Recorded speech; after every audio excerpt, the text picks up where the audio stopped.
Hello and welcome to the OverShadow ShadowCast with your host this week, for 1 week only, just me, solo. It's Abigail. There is no Tommy. I cannot see him anywhere. I'm looking around. He is not here, which means I can do whatever I want. Not really. He has set me goals and tasks I must complete in the terms of 2 stories he wishes for me to discuss this week. Tommy unfortunately cannot be with us. He is incredibly busy at the moment. It is just that time of year. It is just the fact that he has a lot on his plate at the moment. So I said, I can do it by myself. And he was like, awesome, great. And then I realized, oh no, I don't think I've ever done this by myself before. And now I'm incredibly nervous. Also, I would like to put a disclaimer in. For a while, I thought I was recording. And 20 minutes later, I looked to make sure. And about 20 odd minutes later, I looked at my recorder to see, okay, just how long have I been talking for? And it turned out I had my recorder on standby. So I was talking into a microphone that was not recording. I feel very foolish right now. But hopefully this will give Tommy a laugh. I won't tell him till he comes and listens to this. I can't believe I did that. So yeah. And also just to say, we are experiencing quite windy and wet weather at the moment. So I have got Velux windows or any other slanted windows. I don't know what you call them, like in a roof. So it may sound like hail pummeling a window at some points during this recording, and I can only apologize for that. I have tried to make a soundproofed environment as possible, but I am only human with very limited resources for that. So, like always, I am going to be discussing the kinds of games I've been playing this week. One game I have been playing is the Harry Potter mystery game on mobile app. Tommy was actually the one that told me about this. Now, I think I was surprised that Tommy actually enjoyed this game, because I don't think he's the biggest Harry Potter fan, but he really enjoyed it and he said, you should have a go at it. So I downloaded it. And I was actually surprised by just, 1, how good the quality was, and 2, it's actually quite a fun game to play. It is set in the Harry Potter world. It is set at Hogwarts. It is a prequel to the Harry Potter games. So a lot of characters that were killed off during the movies, or the books, I should say, obviously appear in this. You are playing as a first-year student, so it's a bit like... It is a bit of a setup like the old Harry Potter games on PlayStation, where I only ever played the first Harry Potter. I think I've played 3 Harry Potter games. 1, 2, and 7 Part 1. 7 Part 1 was on the Nintendo Wii. Let us never speak of that. But the first 2 I played on PlayStation. In the first one, where you're like in Diagon Alley, experiencing the Wizarding World pretty much for the first time, that's a bit like this one, where you start off in the Diagon Alley, you're meeting people for the first time, kind of that's where you're making your friends, and then you go back onto Hogwarts. You can choose which house you're in. They don't put you in a house. That is kind of annoying, but it's also kind of fun at the same time. So obviously if you want to play as a Hufflepuff or as a Ravenclaw, let's face it, nobody ever wants to be Hufflepuff, but I chose Gryffindor because I'm just totally upset. Well, I'm just one of those people that likes Gryffindor, so sue me. But I think it would have been interesting if maybe they had done a kind of like a questionnaire at the beginning, so they can get a vibe of who you are and then put you in to that house that you would be more suited to. So a bit more chance, a bit more fun with that regards. But it's a fun game anyway. You have to attend classes. There is a story arc that you can follow, but you can go and repeat classes over and over again, trying to get more and more house points. Each class can run for real time, either an hour, 3 hours, or 8 hours. And the longer the class is, the more points you get at the end of it. But obviously it's a bit more difficult because you have got something called energy credits. And in each class, you have to go around like selecting the teacher or selecting a student, and you're listening to them or you're talking to them. And one of these actions costs X amount of credits, like 3 credits, 5 energy credits. But once you run out of your credits, you have to wait again for the credits to fill back up, and you get 1 credit every 4 minutes. Now, if you are somebody who's very good at remembering, right, I need to go back to play that game, great. If you're somebody like me who totally forgets and goes to work and goes, oh, I've got 3 hours, yeah, I'll have a break and then I'll go back to it, and then you totally forget because you're just so focused on your work, and then you end up losing house points.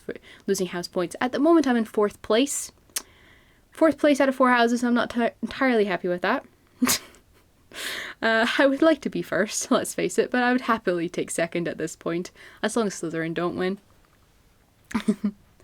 I think that was a bit like the first Harry Potter game on PlayStation. You could earn quite a lot of house points for doing a load of different things depending on how well you played. But I think Slytherin, for a lot of times while I played, did win. They did win, and I was not happy with that. So I'm trying not to repeat that with this mobile game. You can create your own character. They can be whatever gender, whatever race. The only thing I don't think you can change is their height. But you earn money, you earn credits, you earn gems, kind of like bog standard mobile game stuff. You have all these things that you can earn. You can interact with all these magical creatures, which is something quite nice, because there's a Niffler, I think that's how you pronounce it, which features heavily. My dyslexia decided to go into overdrive there. Features heavily in the movies with what's his face?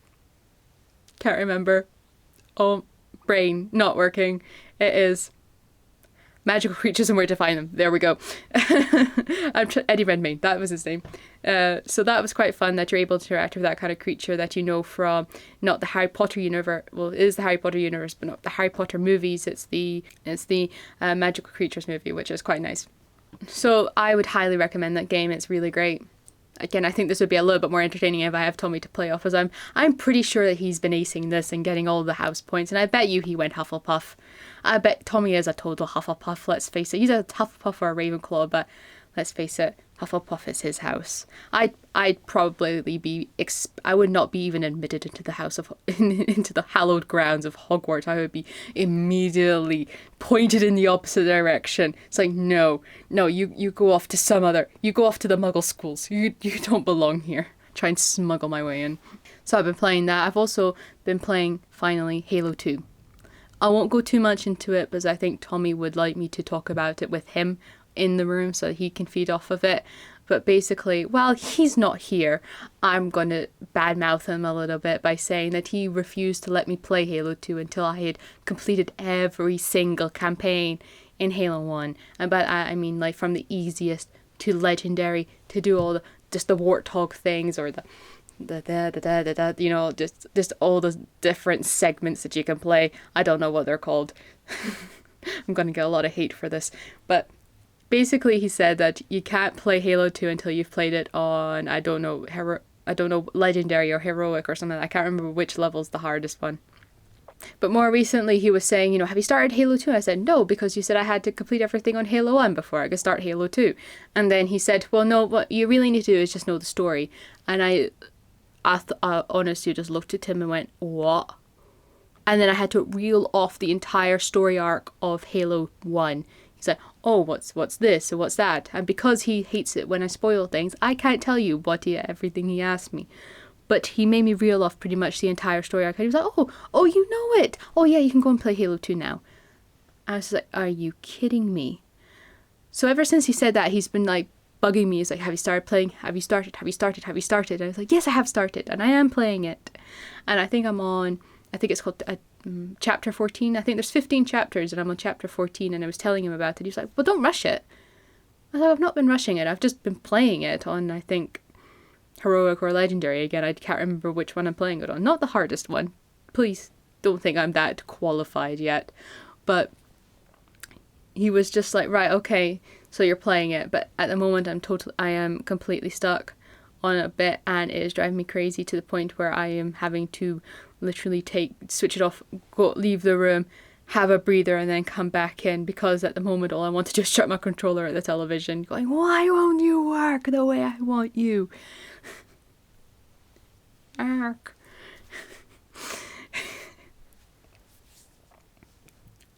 But yeah, so it has been enjoyable. It's been interesting playing it. Again, I can't really tell you too much about it. I won't go too much into it without Tommy here, but it has been pretty enjoyable and I highly recommend it. So I'm going to move on to the stories now. Ooh, rumbling. Don't know if you can hear that. Maybe it's just all in my head. There is no weather, it's just all in my head. So the first story I have for you guys is a pretty serious one. It's regarding Riot Games. Now, if you're not au fait with Riot Games, they are the creators of League of Legends, which has been an incredibly popular game in recent years. Well, they are being forced to pay a $10 million settlement for class action lawsuit that was brought against them in 2018. Now, the lawsuit was brought against them as a result of a sexist culture within the company. Now, female employees described it as a bro culture, basically meaning that because of their gender, they have missed out on promotion opportunities, pay rises, and as well as sexual misconduct. Now, any self-identifying employee, that is something that has been classed in the lawsuit, they have to be self-identifying females. Now, any self-identifying female working since 2014, but not all, which I'll get into, depending on their start date, the contractors will be getting a minimum of between $500 or $1,000. So that's a minimum they'll be getting, and any employee, so I'm going to guess like within in-house full-time employees, part-time employees, will be getting a minimum of $2,500 or $5,000. But going back to what I was saying, but not all employees, any employee who accepted a severance and a signed lease regarding violations of discrimination won't be able to get a payout from the $10 million. This does happen quite a lot, I think, in different companies, is that something happens and they go, well, we'll give you this much money to basically to say sorry for it. And a lot of people do take that because it is a big company and a lot of people believe that they are just one person. But as this kind of shows is that if there's a lot of people, you know, there is power in numbers. But I still think it's a bit unfair, the fact that because they took the severance that they won't be getting a share of the money that really they do deserve. Now, talking about the $10 million, League of Legends, like I said, is a very big game and it has built up quite a reputation within the last few years. Now, in 2017, the game made $2.1 billion. In 2018, it did take a bit of a dive and only made 1.4, but again, $billion. So the real question is, how can they justify this as a suitable payout or suitable settlement to pay its female employees? This is a $1 billion company and they've just been fined $10 million. Yes, it's a great achievement, but at the same time, they could have been forced to pay a lot more than that. And I think they should have, because it is showing other companies that they can get away with it with basically just a slap on the wrist. Plus $10 million is nothing to a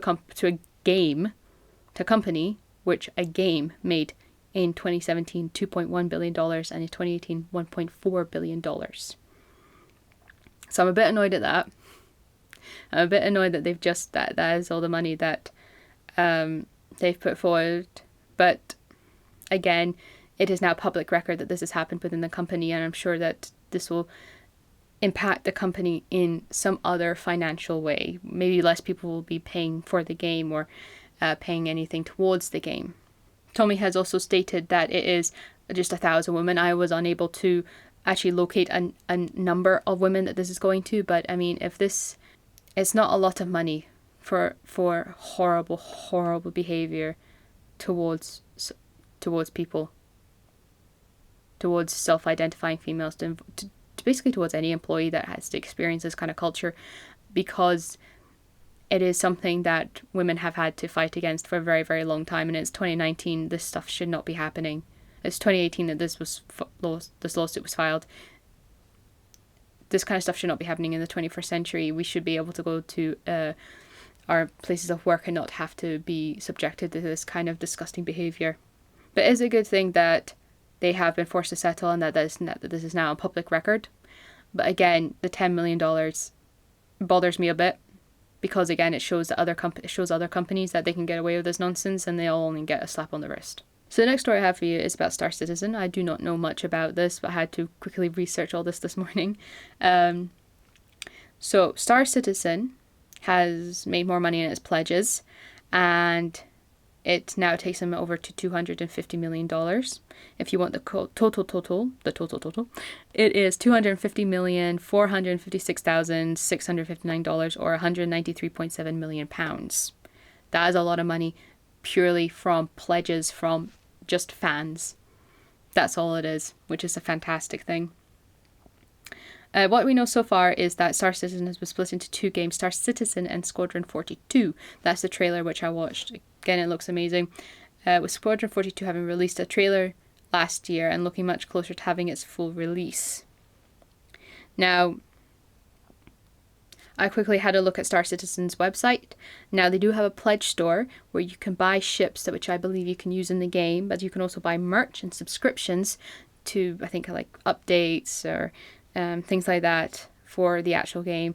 This looks like such an amazing thing to happen, that it's purely fans wanting this to be made that are pledging all this money towards it, and hopefully the entire game, the 2 games are actually going to be completed and everything's going to be great. What I'm going to ask Tommy is to put a link in the description box down below so that you guys can have a look at it, and I believe if you're in the UK you can buy it. It is in dollars, but I don't know if they can convert that into pounds. I think it is quite a lot of money. I thought I saw one ship for $45. Now, yes, that's a lot for an in-game ship, but at the same time you're pledging money to have this thing made and created and look amazing and all those kinds of things. Again, if Tommy was here I'd be able to work off of him a little bit more, but unfortunately he's not. The trailer does look absolutely fantastic. It definitely has that kind of like Star Wars-y, Star Trek-y feel. Don't worry, I did not mix them up. I know which one's which. I know Star Trek has got the Wookiees. Just hear a million Star Wars fans' heads explode at that statement.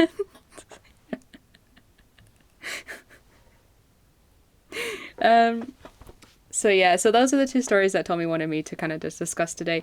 Also, I just wanted to let everybody know that Halo Reach has been added to the Master Chief Collection.